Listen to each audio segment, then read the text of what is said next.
Hello class, let's begin. So in this video I have to start from strict liability.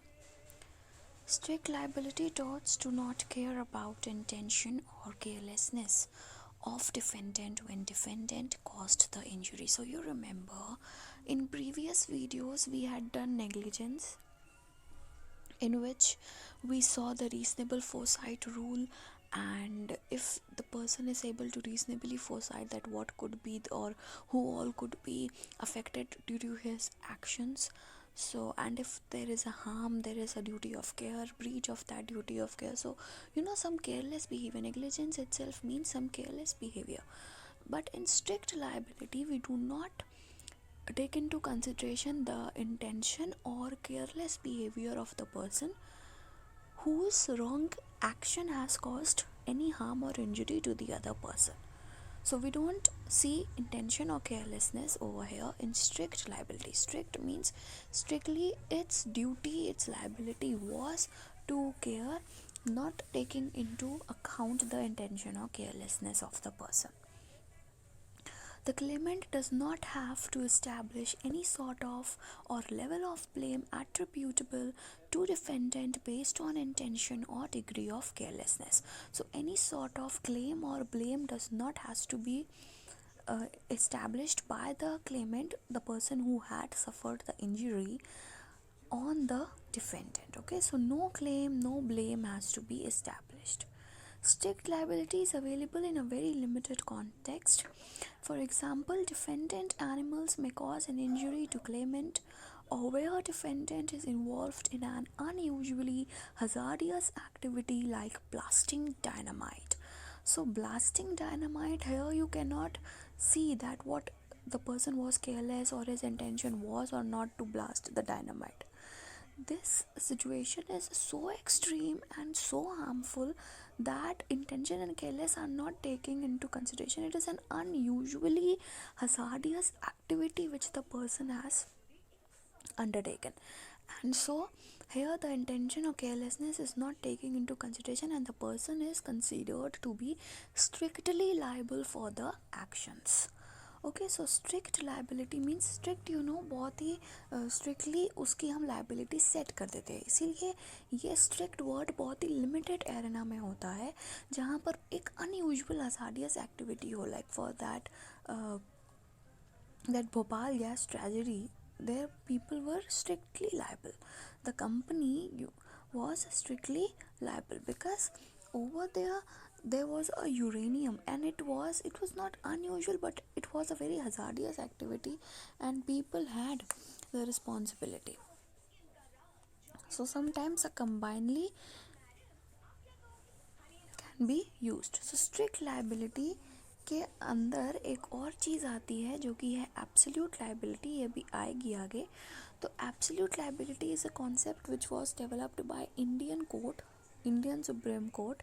Strict liability is not Indian concept, but absolute liability is an Indian concept which was given by Supreme Court. We will be doing it further, but just now remember strict matlab कि it is a very unusual hazardous activity, or where the defendant is bound that he will be damaging or causing an injury to other person. So and there the intention and knowledge and careless behavior is not seen, or the claimant doesn't has to put a claim or blame on the defendant.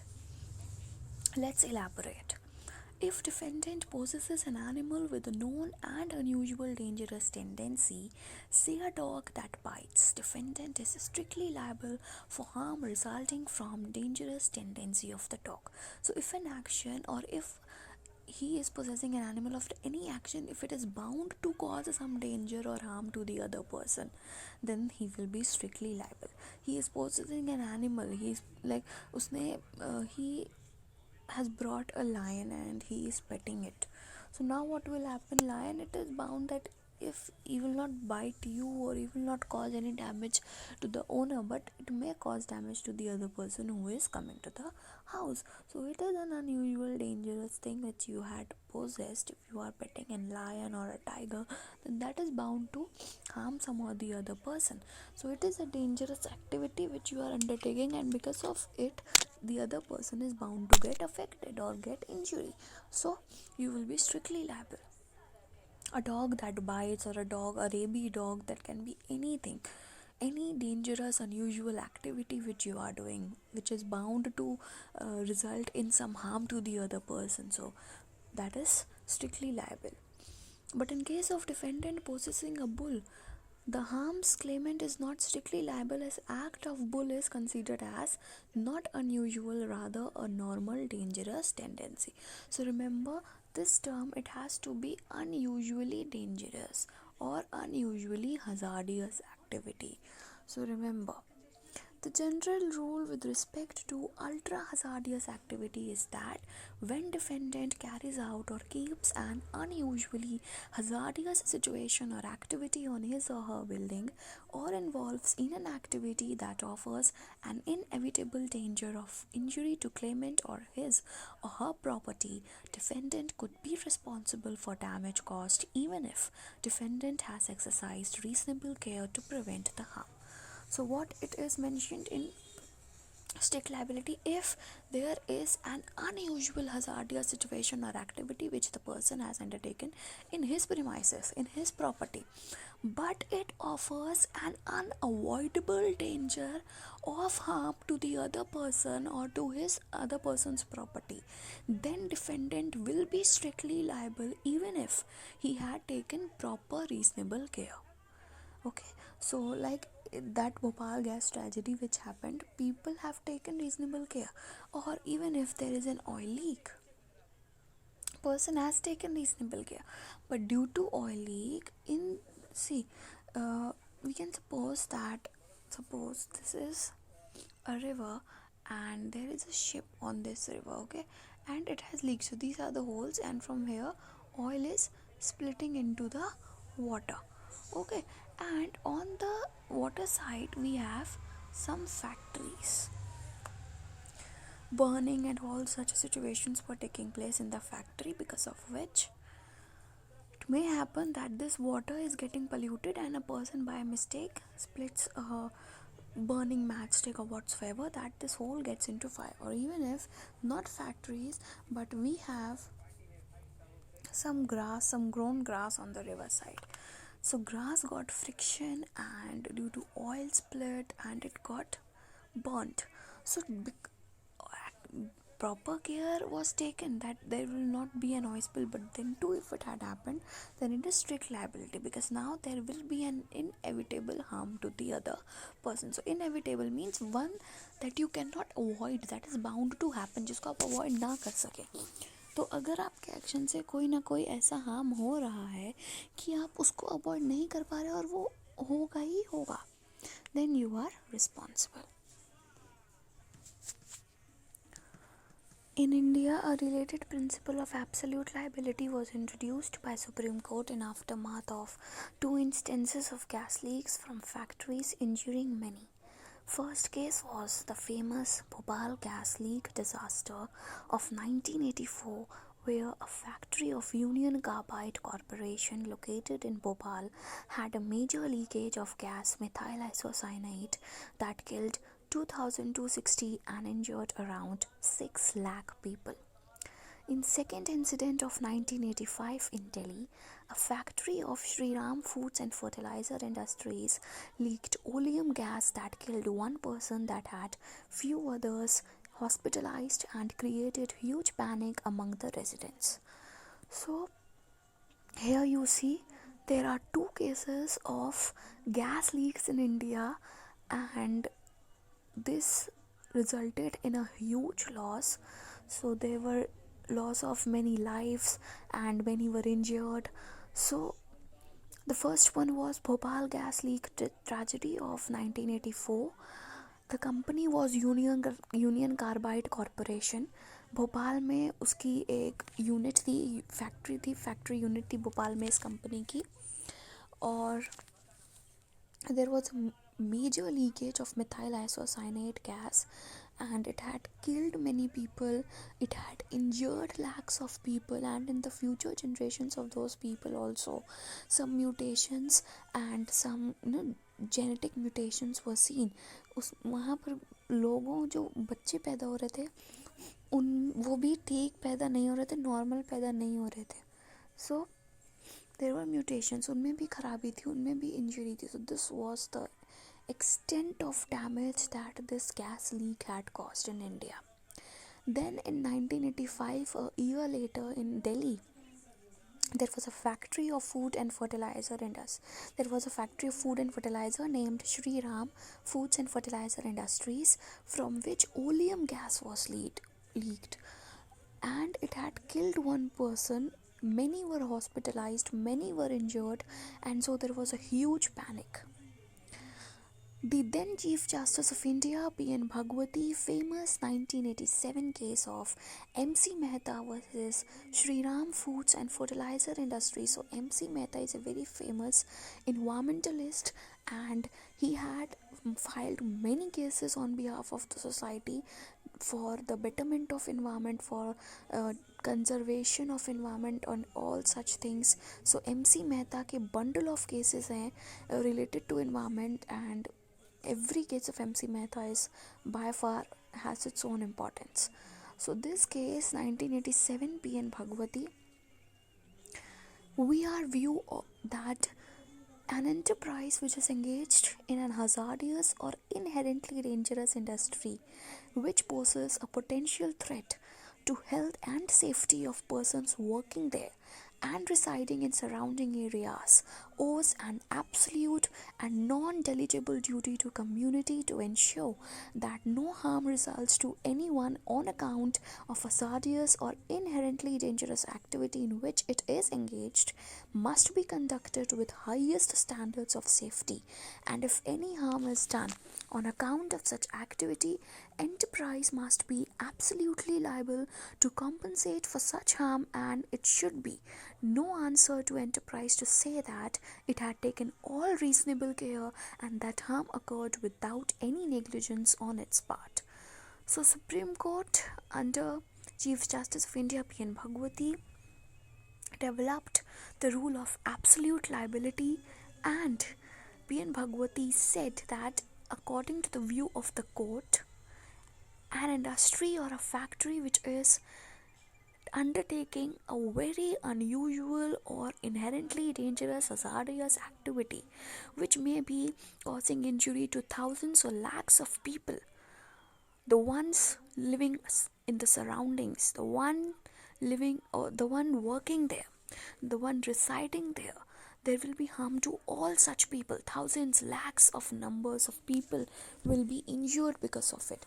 So if there is any factory or an enterprise or an industry which is undertaking an unusual, hazardous or dangerous activity, then it is full and absolute liability, complete liability and duty of that enterprise to take care with highest standards of safety that no harm would be caused to any people, to any person, let it be the ones working there or the people residing in its surrounding. To anyone there should be no harm, and even if there is an harm to a person, a single person, then that enterprise would be completely liable to compensate that person for all the harm that had been caused because of the activity that that enterprise was doing. And the enterprise will not be able to say, will not be excused by saying that I had taken proper care and caution, I had taken all reasonable care that a prudent man would have, and so the harm which had occurred was inevitable, was outside my part, और मेरी गलती नहीं है, मैं जितना care कर सकता था मैंने किया, लेकिन वो तब भी हुआ, so it is outside my part. It was not due to the negligence of any worker of the enterprise or not because of the owner of the enterprise. तो completely owner या owner की वजह से या उस enterprise की वजह से कोई गलती नहीं हुई, अनअवॉइडेबल सिचुएशन थी, हमने प्रॉपर केयर एंड कॉशन लिया, बट तब भी वो चीज़ हुई तो वो हमारे हाथ के बाहर थी। तो ऐसा कोई भी एंटरप्राइज नहीं कह पाएगा। अगर उस एंटरप्राइज में जो काम हो रहा है उसकी वजह से किसी सिंगल पर्सन या उसके आसपास रहने वाले लोगों को नुकसान पहुंच रहा है, then enterprise would be absolutely liable to compensate for all that harm. Okay, so this is absolute liability which is developed in an Indian court. Summary of kinds of harms. Property interests in land. The law of tort protects claimants' interests in her landed property by preventing intentional intrusions or trespass by defendant or the wrongdoer. Claimant may also suffer harm by damage caused due to careless or negligence of defendant when defendant interferes with claimant's right to enjoy his or her land. Defendant commits nuisance. I think I had told you what nuisance is. When there is a disturbance or intrusion or interfere with the claimant's right to enjoy his or her piece of land or property, that is nuisance. If there is an intentional intrusion or without the permission or authority of the owner you are entering upon to his land, so that is illegal intrusion or trespass. That all we have taken. Other types of property. Tort law prohibits taking away of tangible property deliberately, which amounts to conversion. Damage to property may also occur due to negligence. Bodily injury, that was battery assault we had seen, and there was also the mental distress. अगर आप दिमागी तौर पे किसी को torture करें, so that is also a bodily injury. Intrusion to privacy can also be related to mental distress, and that can be related to a bodily injury. Tort law protects claimant against any harm to his or her interest of bodily integrity. Tort of battery assault applies to any intentional harm caused to body. Harm may also be caused by negligence as well as any breach of statutory duty like traffic laws, health laws, and so on. Mental distress is an element in bodily injury which raises any compensation to the victim. Economic interest. To a lesser extent, economic interests are also protected by torts.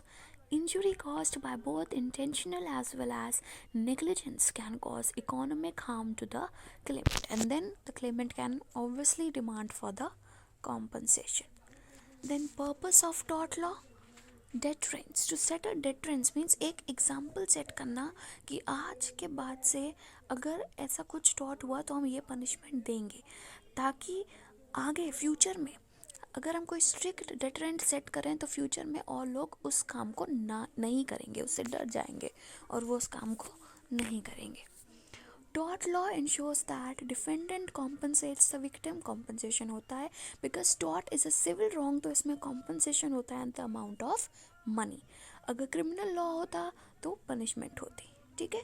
This deters one from injuring others as it encourages defendants to be mindful and careful. So the person has to be careful. Careless behavior नहीं होना चाहिए. अगर आप predict कर सकते हैं कि किसको आपके एक्शंस की वजह से हार्म होगा, तो आगे से वो बंदा ख्याल रखे, नेग्लिजेंट ना हो.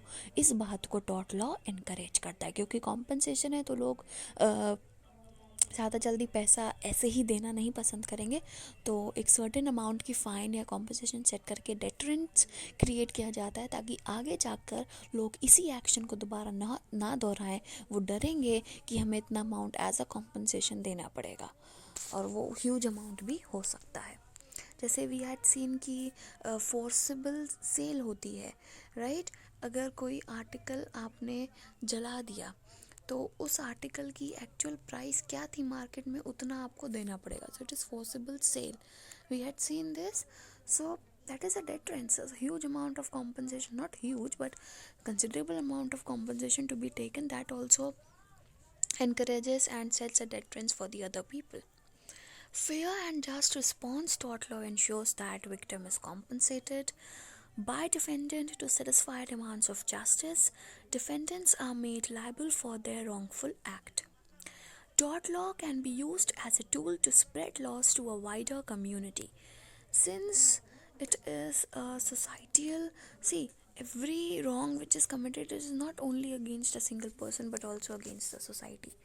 So it is to spread laws to a wider community. For example, that Union Carbide case, compensation crores में 650 crores लिया गया था, which the company is still not able to pay. तो इतना बड़ा अमाउंट अगर आप ले रहे हैं, because damage was so extreme, future generations ख़राब पैदा हो रही थी, उनमें कुछ गड़बड़ी थी, डेफिशिएंसी थी, तो ये सब जो हो रहा था वो बहुत एक्सट्रीम लॉस था. इसलिए एक्सट्रीम सिचुएशन में एक्सट्रीम और बहुत ज़्यादा कॉम्पनसेशन भी डिमांड किया गया था कंपनी से. सो it happens.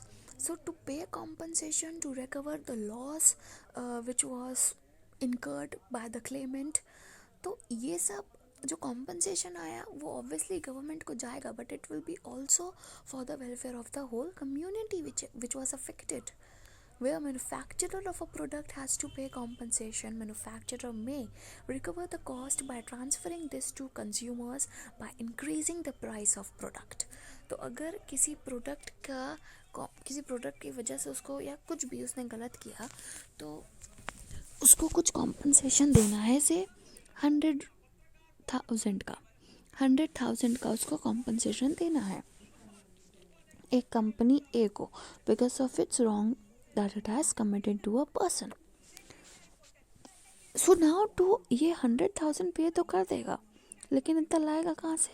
जो ये प्रोडक्ट बी सपोज ये बेच रहा है ए कंपनी, तो ये जो प्रोडक्ट बी बेच रहा है इसका प्राइस अगर अभी 100 रुपये था तो ये बढ़ा देगा 110 को, 110 कर देगा और तब बेचेगा, और इसकी सेल बहुत अच्छी है, और तब बेचेगा यहाँ से एक 10 रुपये से. एक प्रोडक्ट पे 10 रुपये, 100 प्रोडक्ट बिक गए तो 1,000 रुपये आ गए. तो ऐसे कर करके ये इतने पैसों का इंतज़ाम करेगा. So where a manufacturer has to pay compensation, so the price of the product he will increase and from there he can recover the money that he has to spend as a compensation. In another example of automobile insurance, all drivers are required to pay auto insurance premiums, which are then used by insurance companies to compensate the victims. कोई भी insurance करवाते हैं तो एक certain amount of insurance money देना पड़ता है ना. So that amount which you are paying as an insurance, that will be used by the insurance company to compensate the victim जिनके साथ एक्सीडेंट हुआ. तो अब सपोज इंश्योरेंस में क्या होता है कि आपने 100 रुपये हर महीने दिया, तो जब आपकी गाड़ी का एक्सीडेंट होगा तो हम आपको पैसे देंगे. सपोज अगर 50,000 की गाड़ी थी तो आपको 50,000 रुपये का आपने उसका इंश्योरेंस कराया है, बीमा कराया है अपने व्हीकल का. So if it will get damaged in future I will be giving you 50,000, और as per the extent of damage which is caused to the vehicle, that much amount will be paid by the insurance company. So the 100 rupees that you are, or 1,000 rupees that you are submitting to the insurance companies monthly, on a monthly basis, this all is collecting a certain amount of reasonable amount with the company. And if there is an accident which is caused not to you but to another person B who has similar to you submitted some insurance amount, and he had also made an insurance with the company, and he had suffered loss of his vehicle of 45,000 suppose, so then all these your amounts will be used by the company to compensate him, and then some other person's amount may be used. तो ये जो हजार इकट्ठा हो रहा है इसका भी और तुम्हारा भी, that all is helping the company to get a reasonable monetary amount with itself, and that it will be using to compensate the victims. So that is how the companies work. Now tort law is also done, and next video when we will meet, we will be starting off with introduction to criminal laws in India.